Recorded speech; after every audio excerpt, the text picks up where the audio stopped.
Potential serial killer has tonight been unmasked 45 years after the murder of Mount Lawley woman Karen Tate. Police today put a face to DNA found at the Carragullen crime scene.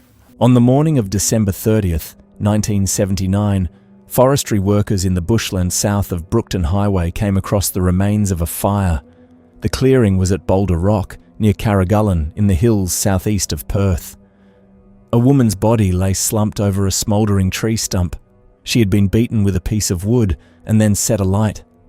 A friend had dropped her off in Mount Lawley the morning before, and she had not been seen since. She was 22 years old. She hitchhiked everywhere she went and carried a black motorcycle helmet with her in case someone on a bike offered her a ride. In 1979, no forensic lab in the world could read the male DNA the killer had left behind. The samples were sealed and put into storage. It took 45 years to find out who had stopped for her. Her name was Karen Mary Tate. Born in Victoria in April 1957, she had been raised in New South Wales. In 1978, she gave birth to twins. One of them died. Not long after, Karen left the east coast, crossed the Nullarbor, and arrived in Perth alone, 3,000 kilometres from everywhere she knew. She was 22 years old and starting again. Perth in the late 70s felt a long way from anywhere else. Closer to Singapore than to Sydney, it was separated from the rest of the country by 1,000 kilometres of desert. The population had just passed 1 million. The city ran along the Swan River from the port of Fremantle in the west to the foothills of the Darling Range in the east. The summers were warm. People left their doors unlocked and women hitchhiked alone. A young woman could stand on the side of a road with her thumb out and get into a stranger's car, and nobody thought she was being reckless. It was how everyone got around, especially Karen, who did not own a car and moved through the world on whatever ride came past. By the summer of 1979, Karen had been in Perth for about a year. She was renting on Barley Street in Mount Lawley, a neighbourhood of Edwardian houses and wide streets just north of the city centre. Her friends were spread across the suburbs, and most weekends she was on the move between them. On the evening of Friday, December 28, 1979, Karen went to a dance at the North Cottesloe Surf Life Saving Club on the coast west of the city. She spent the night at a friend's place in Swanbourne. The next morning, Saturday, December 29th, that friend drove her back to Mount Lawley and dropped her on Barley Street around 11 a.m. Karen had plans for the rest of the day. She was going to travel south to look after a property for a family who were away. The house was at Carragullen, a small settlement about 40 kilometres southeast of Perth, in the foothills of the Darling Range. 5 days earlier, on Christmas Day, she had shared a drink with that family at the house. They had noticed the jewellery she was wearing: a watch, an earring, a bangle, a pendant, and a ring. How Karen planned to get from Mount Lawley to Carragullen is not recorded, but anyone who knew her could guess. She stood on the curb with her helmet and waited. A witness later told police she had seen a young woman on the back of a motorcycle with a man heading toward the hills that afternoon. Whether it was Karen has never been confirmed. She never reached the house she was meant to be looking after. Around 6 p.m. that evening, a forestry worker reported smoke in the bush south of Brookton Highway. By the time anyone got to it, the flames were out and the ground was warm. The body was formally located the next morning. She was identified by the pendant the family had seen her wearing at Christmas. The clearing was small, hemmed in by jarrah trunks on all sides, the ground blackened and the smell of burnt eucalyptus oil hanging in the still air. The post-mortem found severe head and facial injuries from a heavy piece of wood. After Karen had been killed, someone had built a fire around her body in the clearing. They fed it with whatever was at hand: bark, fallen branches, dry leaves from the forest floor. The flames had charred her remains but had not consumed them. The remains had been left at Boulder Rock, a formation in the jarrah forest that the locals knew by name. The track in was 800 metres of gravel off Brookton Highway, and no house lay within sight of it. Whoever had brought her there had taken her far enough into the bush to reach somewhere out of view from any road and any door. Western Australia police detectives processed the scene and began reconstructing Karen's final hours. They could account for her movements up to 11 a.m. Saturday. After that, every line of inquiry came up short. Officers canvassed Mount Lawley and the suburbs along the route to the hills. They interviewed her friends and acquaintances, the people she had been with at the surf club dance, anyone who knew her from the arts community and the share houses of inner-city Perth. On January 3rd, 1980, a young woman called Crime Stoppers, anonymously. She had been walking with her boyfriend, she said, when she saw the girl on a motorbike with a man across the road in the bush. The caller would not give her name. She did not call back, and the rider was never identified. A separate line of inquiry took time and attention. In the months before her death, Karen had been attending introductory talks on witchcraft. She had been to 13 of them over about a quarter of the year, although she had never been initiated into a coven. The place she had been left was a rock formation that local Wicca groups used for rituals. Perth tabloids ran with the angle for weeks. A self-described warlock from a Fremantle coven called the Daily News to deny any link. Police pursued the lead, looked at the people involved in the lectures, and rejected the theory. The story ran anyway, for months. What detectives did have was biological material from the clearing. The fire had not finished its work. Crime scene officers recovered an unknown male DNA profile from what was left. In 1979, that profile was useless. DNA fingerprinting did not exist as a forensic tool.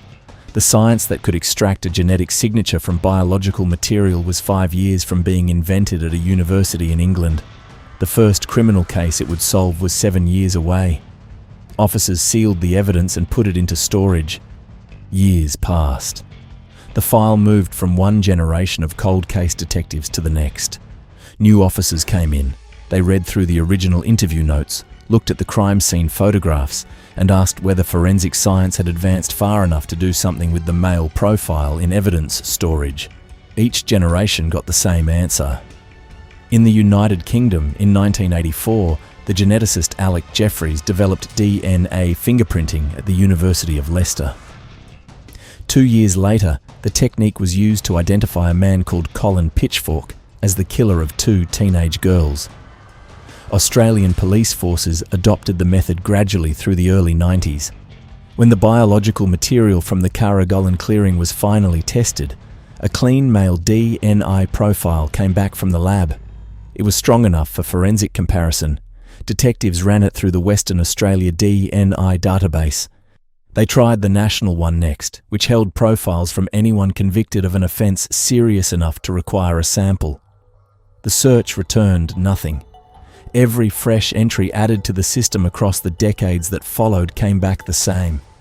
A reward of $1 million was posted for information that would lead to his identification. It produced fresh media coverage and a wave of public attention. It produced no name. 45 years of freedom for the killer, a dead woman in the bushland southeast of Perth, and her brother and sister still waiting on a name.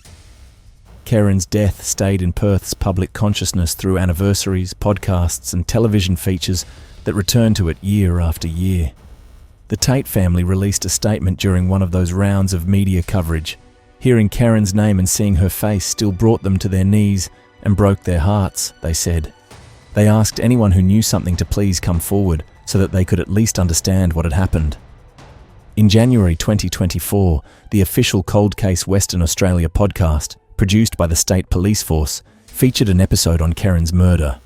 The host, Neil Poe, interviewed her siblings about their memories of Karen and what they still hoped for. By the time the episode aired, the case was 44 years cold. The DNA profile was still sitting in the state database with no match. In the early 2020s, the Cold Case Unit turned to investigative genetic genealogy, a technique that had been transforming unsolved cases across the world.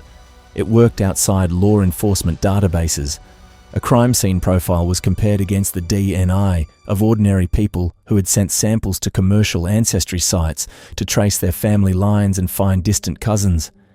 If anyone in the database was a close enough biological relative to the man whose DNA had been left in the clearing, the system would flag the match. From there, investigators could build a family tree and work backward through the branches until they arrived at the person himself. The technique had identified the Golden State Killer in California in 2018.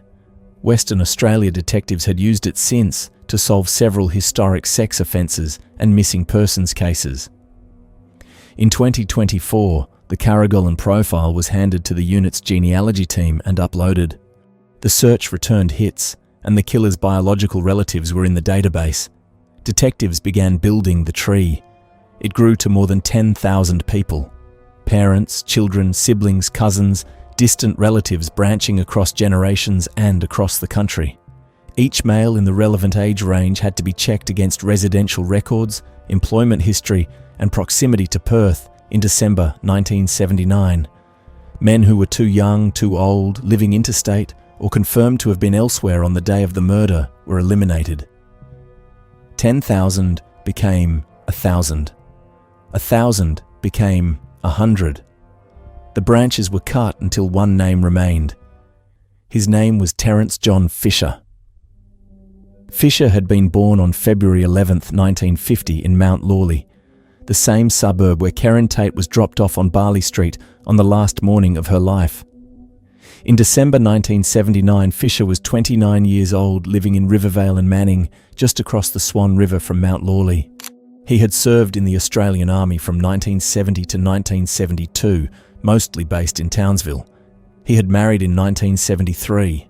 His mother had died earlier, in 1979, the same year Karen was killed. 2 years after the murder, Fisher separated from his wife. The pair had no children. By trade, Fisher was a carpenter employed by the Public Works Department on the construction of government buildings across Perth and regional Western Australia. He took a voluntary redundancy at some point and ran his own business until he died. Fisher was also a member of the Fremantle Sailing Club, where he raced offshore and socialised with the regulars. Through the early 1980s, in a warehouse in Carlisle, he built a yacht of his own. The project took years, and he launched it in 1985. When he was not at the sailing club, Fisher drank at pubs around Manning, Victoria Park, and Carlisle. He lived with his father in Manning until August 27, 2000, when he died of natural causes in a Perth hospital. He was 50 years old. Fisher had never been questioned about Karen Tate. He had never been listed as a person of interest. No arrest in his life had ever put his DNA into a police database. His family, his friends, and the men of the Fremantle Sailing Club who had raced alongside him for years had no reason to think he was anything other than the man they had known. Fisher's name did not stop with Karen Tate. Detectives had 2 other case files open on women whose bodies had been found in the Jarrah country southeast of Perth. If Fisher were alive today, they would have been questioning him about both. The first was Barbara Ann Weston. She was a 38-year-old mother of 2 from East Victoria Park. On the night of Friday, June 27, 1986, Barbara had been drinking at the Balmoral Hotel and Irene's Park Tavern along Albany Highway, wearing a distinctive orange parka.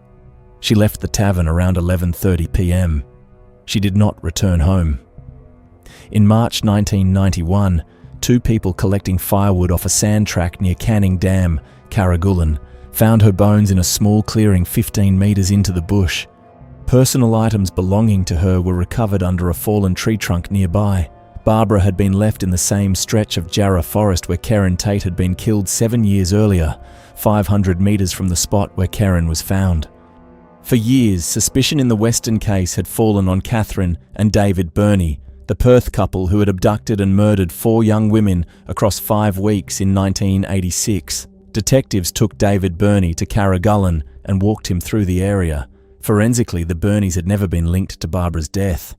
While public attention focused on the country's most notorious killers, the man whose DNA had been sitting in evidence storage from a Carragullen clearing 7 years earlier was at the sailing club in Fremantle, racing offshore. The second was Kerry Suzanne Turner, an 18-year-old who lived with her parents in Bickley and worked part-time as a shop assistant. In the early hours of Sunday, June 30th, 1991, Kerry left a Perth nightclub called Pinocchio's and took a taxi to head home. The driver realised mid-trip that she could not pay the fare and put her out on the causeway in East Perth. A second taxi picked her up, took her as far as the corner of Shepperton Road and Miller Street in East Victoria Park, and dropped her off for the same reason. A witness at a nearby takeaway shop saw a dark blue car, possibly a Datsun 260C with spoked wheels, pull up behind Kerry. The driver called out. She walked over, got in, and the car drove away. Her body was found 4 weeks later in bushland at Bedfordale, south of Perth. 3 women, 3 decades. Each one last seen alive on the streets of inner city Perth. Each one found dead in the bushland southeast of the city, in the same stretch of Jarrah country south of Brookton Highway or just beyond it. Detectives believe Fisher may have been responsible for all 3 of those deaths. He cannot be questioned, charged or tried. Whatever he did to Barbara Weston and Kerry Turner has never come to light. On March 12, 2025, Western Australia Police held a press conference and named Terence John Fisher as a suspect in the 1979 murder of Karen Mary Tate. The genetic evidence linking him to the crime scene, they said, was strong. Fisher's family had been informed and were cooperating with the investigation. Acting Assistant Commissioner Paul Coombs spoke first. In the 45 years since the tragic death of Karen Tate, he said, "We have never stopped trying to find the person responsible. Countless investigators have worked tirelessly on this case. We may never know the motivations for this horrific crime, but with the public's help, we may be able to bring some comfort to the Tate family." Lead investigator Detective Acting Senior Sergeant Dion Selby asked the public to come forward with anything they could remember about Fisher's regular movements. The team knew a great deal about him already, Selby said, but they wanted to know more. Detectives set up a mobile police facility at 1287 Brookton Highway, Carragullen, near the spot where Karen had been found.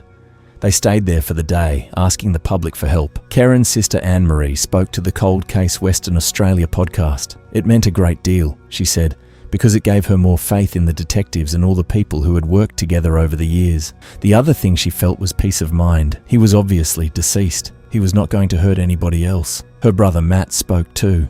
"There was something strange about the whole thing," he said.